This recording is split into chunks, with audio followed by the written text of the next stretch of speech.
ዛሬ በጣም የሚያስገርመኝን ነገር ነው፣ ብዙ ጊዜ የሚያወዛግበኝን ነገር ነው የምነግራችሁ እና እሱ ምንድን ነው?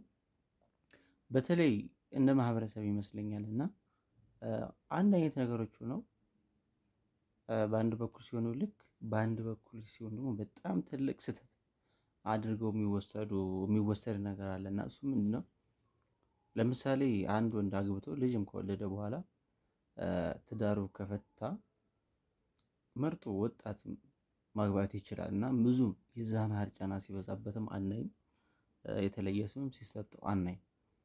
ነገር ግን በሴቷ በኩል ሲሆን ሌላ ስም የሚሰጠው ነገር አለ። ለምሳሌ አሁን አንዲት ልጅ ትዳሯን በፈታችን ሴት ልጅ በመከራም ካሳደገችም በኋላም ቢሆን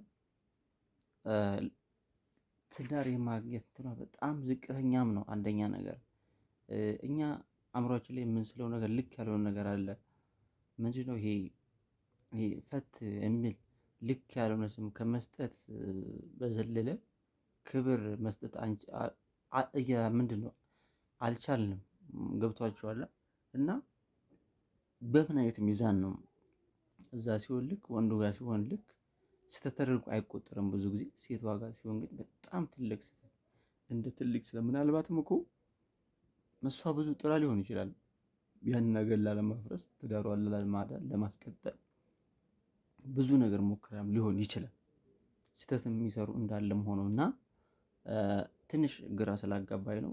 ብቻ እንደኔ ሀሳብ ልክ አይደለም ብዬ ማምነው። ትዳሯን የፈታችም ሴት ክብር ይገባታል። ልጇን በብዙ መከራ ውስጥ እያሳደገች ስላለችም የሌላ ሰውም ኃላፊነት ተቀብላ እስከምትኖር ድረስ ክብር ይገባታል ለማለት ነው። ይመቻችሁ። በነገራችን ላይ የግል አስተያየት ነው። የእናንተን አስተያየት ኮሜንት ላይ እንድጽፉልኝ ይፈልጋሉ። እወዳቸዋለሁ።